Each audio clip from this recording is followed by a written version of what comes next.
guess that's the big news. Curry's back soon. Reinforcements are back for the Golden State Warriors as you try to beat the Clippers today and improve to 26-7 at home. Good morning, Joe. Good morning. Now, this feels like one of my favorite games of the year in terms of anticipation.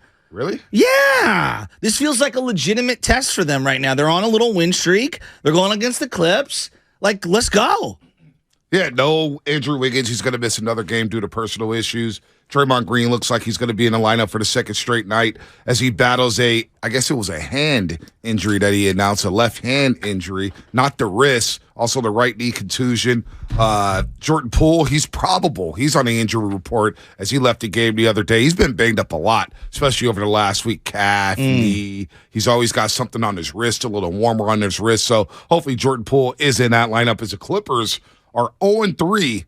Since they signed Russell Westbrook. They can't finish games. They can't close games. But, boy, if they're at full strength, this is one of the teams that you look at in the Western Conference and you say, okay, you may have to go through them at some point.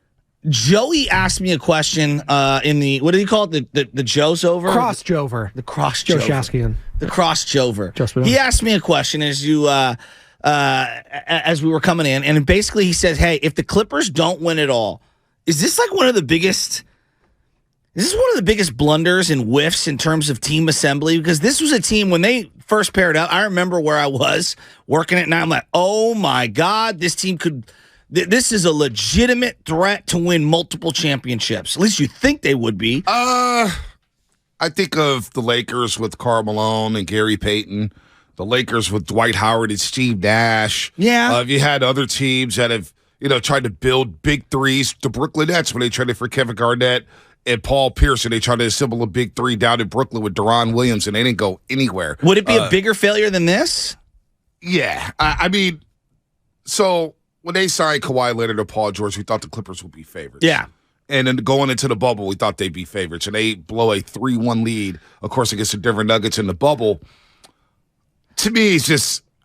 you can't help injuries, right? Yeah. You can't help injuries. And so a lot of people think Paul George is overrated anyway. Well, he came on the podcast yesterday. Did you see that? I see that. I did saw. We've got too many podcasts, but that's neither here nor there. Whatever. So, I mean, Paul George admits that he's not a number one. Kawhi Leonard can't step on the floor. So, to me, we've seen disappointments. Hell, Pippen, Barkley, and Olajuwon in Houston was a massive disappointment. Yeah. I mean, there's been big disappointments here. Did we think they would really win a championship with the Clippers? We thought they'd be championship contenders. Well, I didn't guess think I was ever going to see a Clipper parade, though. I guess that's it. Maybe you're right. I thought that they would be in it because coming off that championship, Kawhi was incredible. Like, I couldn't think any higher of Kawhi Leonard. He, on one leg, kicked the crap out of the Golden State Warriors. Yeah. Yeah, he did. I mean, but then again, you had Siakam. Yeah, Norman Powell. No, other guys contributed. Yeah, I don't want to diminish that. But Bonte, he was on top of the world. And he was on top of the world up until the bubble. When the season stopped in the pandemic, the Clippers were starting to roll. The last game the Warriors had that year was against the Clippers at Chase Center, and the Clippers won by 30. And I said, oh, my God, they look incredible. Yeah. Kawhi Leonard was doing whatever he wanted to do. Paul George was doing whatever he wanted to do. They were ascending. And then the pandemic hit. And everybody had to pause, and that really helped the L.A. Lakers and Anthony Davis. That did not help the Clippers. All of a sudden, the continuity was gone. They got down to the bubble. It felt like they didn't like each other. There's a lot of in-locker room bickering with the L.A. Clippers. So, look, man, this is still a threat. In terms of their assembly, they've got to be disappointed. I mean, they've been in the one Western Conference final. And when they did go to the Western Conference finals, Kawhi got hurt. Yeah, that was actually when most people gained the most respect for Paul George. Right. And so they balled out there. And so last year, when you think about it, Kawhi doesn't play with the ACL injury. So let's see what the Clippers do this year. Let's see what they do now that they're healthy. Who do you think the America thinks is the better team right now? In terms of the Warriors or Clippers? Yeah. I feel like I like the Warriors would still have the same. Like, I think that they get the benefit of the doubt countrywide. Yeah, I don't know.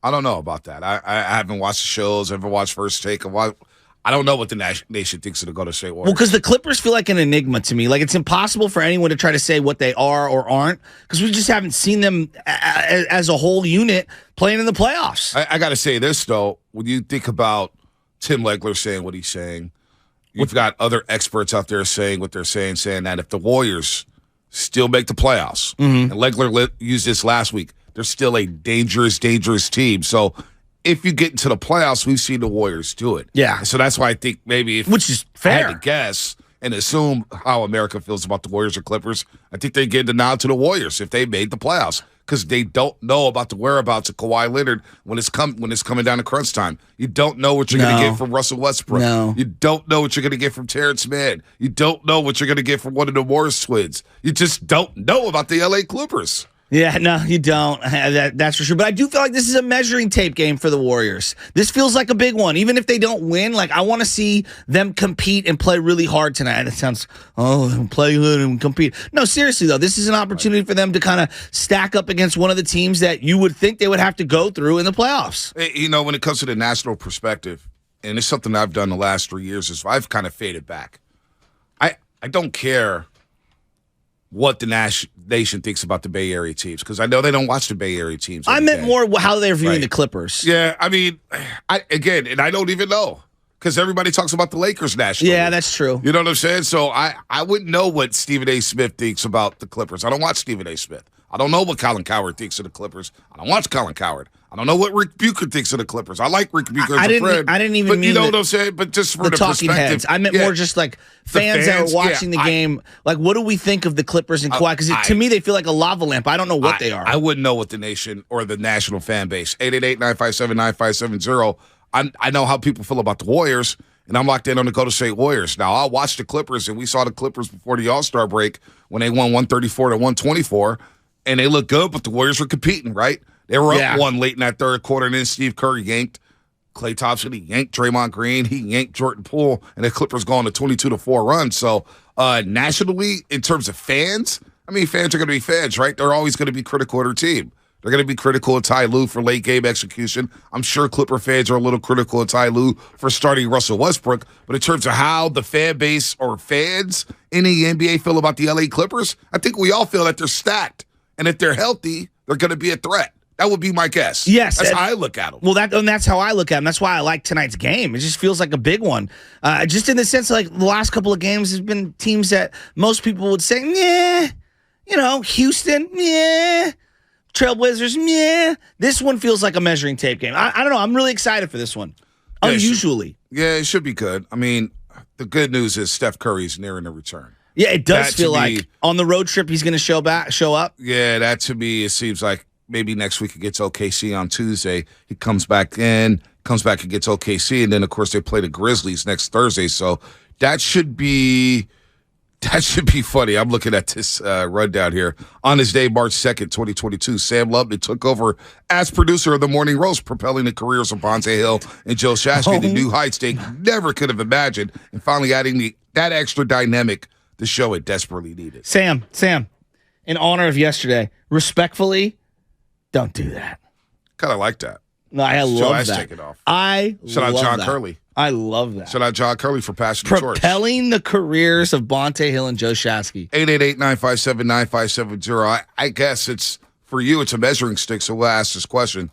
How much would a win tonight prove that the Warriors are contenders? See, I already believe they're contenders. No, I think no so, matter too. what happens tonight, I think they're going to still contend. But for a lot of fans, in their head, they may think, well, you got to beat the Clippers. If you don't beat the Clippers, then you lose to one of the big dogs, and all of a sudden the Blazers game don't mean anything, and the Rockets game doesn't mean anything, and the T-Wolves game doesn't mean anything. Well, we all forget that the Warriors are missing over 50 points a game. Oh, no with doubt. Andrew Wiggins and Stephen Curry. Well, they're missing That's like a lot of firepower. $85 million too. Right. You know what I mean? Like, yes, absolutely. But Bonte, wouldn't you say, like, if someone came up to you and they said, hey, Bonte, what's the signature win of the season for the Golden State Warriors right now? Probably the Cleveland game without the stars. Could be the Memphis Grizzlies on Christmas. No, but when you said Memphis Grizzlies on Christmas, I'll listen. That one I was going Boston to go on a to. Saturday night. What's that? Boston on a Saturday night. Did they win that or lose that? They beat the Celtics. Oh, I thought they lost. They lost at Boston. At Boston. On Thursday Okay, night. was that also a Saturday or no? That was a Thursday night game. Okay, so you think those are the signature wins? They're few and far between, and that's why to beat a playoff team or a team that you deem to be a playoff team, I think it would be something nice. Do the Warriors need that signature win in the regular season? I think the fans want it. That's what remember I last year they didn't beat. Did they lose 3-1 to the Nuggets? Or was it? Yeah, it was 3-1 to the Nuggets. They lost the season series. They lost the season series to the Grizzlies 3-1. Does it matter? No, probably not. But again, we can't say, we got all these games and say the regular season doesn't matter. I think it does matter. This game tonight, I think, matters. It's a nice little game. I want to see how well they defend Kawhi and Paul George. We'll play some Steve Kerr. Zubac is the guy they got to defend. He kills them. Yeah, he does kill them. But Steve Kerr was discussing the pick and roll that they run. Warriors have a hard time fighting off of pick and rolls. They do not match that physicality when it comes to the Clippers pick and rolls. Clippers will probably be favored tonight if they're healthy. Of course, you don't have Wiggins. You don't have Stephen Curry. It takes a lot out of this matchup. And the Clippers, they're desperate. They need to win bad. They need to win. They just lost to the T-Wolves the other night. Yeah, I don't know. Everyone's already blaming Russell Westbrook. Are we done criticizing Russ, or is this what we're going to do until his career's over? It feels a little unfair. That's what we do in sports, right? But I feel like we're running this dude right out of the league, and I don't know if it's fair. Like, there's a lot of... Kind of did it to Melo for a second. Yeah. It feels very similar. It does. Different players, different situations, but the way the narrative was talked, Melo's a coach killer. Melo's a loser. It's true. Melo holds the ball. Melo doesn't pass. Yeah. Same narratives with Russell Westbrook. Doesn't pass. Looks for his. Doesn't play defense. Well, I would makes a boneheaded play. I'd love to tell him, like, dude, if you just evolve your game a little, you could play another 5 years. I don't know if you can. I know, Early but like 30s. You're not that dude no more, pal. Like, name me a player who, has played till they're 40 that didn't evolve their game. You got to evolve at some level. You do. Well, Steve Kerr's trying to evolve here as coach this year, and he joined Damon and Rattle yesterday, and he was after the team is starting to find its identity. Here's what Steve Kerr had to say. It'll take more than 2 games for that to happen, but I think we are seeing our team establish some grit and some chemistry and a little bit of momentum here, and that's exciting. Hopefully this recent defensive play will continue. We got a really tough matchup with the Clippers tomorrow. I think it takes a longer run than just 2 games to really make that statement, but I like the path that we're on. He likes the path that the Warriors are on here, and he feels like things are falling in place here, but still got to wait for Curry. You got to wait for Andrew Wiggins. But here's what Steve Kerr had to say about all that. We had the one stretch in December when we won 5 in a row, gathered some momentum, and then got Steph back, and then Steph got the injury again. So and then Wiggs has been out. So it feels like we've just sort of been trying to find it, and then hit with something, and trying to find it, but this feels a little different. It just feels, I guess, because we're down to 20 games left, and we can see the finish line. We can see Steph's impending return. Hopefully this is all a sign that our team's coming together and that we're going to get healthy and be in a really good place. I'm with him on that. Like, it does feel like they're playing a lot better, but you need more than just a couple of games like that. And that's why I think tonight is an important game. I want to see how they lock down defensively. Are there going to be long stretches where it looks like guys are still going to score? Because you always say it, and you're right. The NBA, bucket getters get buckets, right? Defense might be a little overrated, but do they have that sense of urgency? Are you giving up easy buckets? Are you giving up great shots? Like, that's what I want. Are you contesting a lot of shots? And then offensively, can you play a little more balanced floor game like you did in the last game where you're attacking the hoop a little more? Well, the Clippers did a good job running Klay Thompson off the three-point line before the All-Star break. He only got up 7 attempts. Still a lot, but Klay's been getting up 14, 17, 10. That game was 11. so frustrating. And they got outscored in the third quarter, 44-28. That was the difference in the basketball game. Kawhi Leonard went crazy in that third quarter. He finished with 33, 7 and 6. 7 threes he made in that basketball game. Paul George did his thing. Zubac, he was quiet, but Paul George, 20 points, 8 assists. So the Clippers, Norman Powell had a big game. That was that's what it was. Was 24. That the first game Wiggins missed? That was the first game he missed. Yeah, man. How many games has he missed overall? 6 straight. Damn. That's a lot of games. Clippers, Lakers. This will be 6 straight coming up here. Damn. So that's a lot with Andrew Wiggins. Because that was a gut punch right there. It felt like they were turning the corner before the All-Star break, and then you had that loss, and then you couple that with the Laker loss, and yeah. So, no, I want to see them come out tonight guns blazing. Bob Myers did mention it, and I'll find this out in a second here. He did mention that he does not expect Wiggins to miss a long period of time with his basketball team. So that is good. He joined JD and Guru yesterday right here on 95.7 The Game. But that Clipper 22-4 run, you saw Kawhi Leonard look fresh, and that's the difference.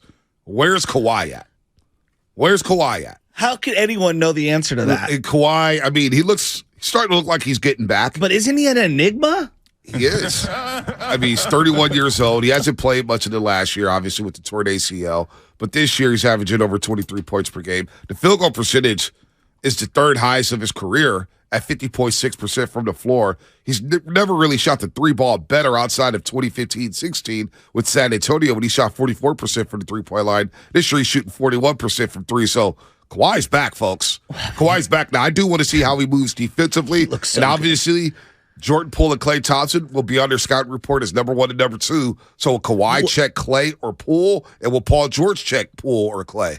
Kuminga, I was thinking, might get some opportunities on Kawhi. Right? No? That's a good matchup for him. Yeah, isn't that because I think he got some opportunities in the last game that they played against him. And to me, those are the kind of reps, when you want to talk about coming of age and preparing yourself for the playoffs, Kuminga going up against Kawhi, that's the kind of matchup that I think that he can show a lot of progress on the defensive end. Because you were talking about the metrics or whatever on the perimeter. I mean, that's about as tough of a guard as there is in the league. No, he's strong. He's got strong legs. I mean, this is a big time matchup for him. 650 Xfinity Mobile text line. We did see the story about John Morant.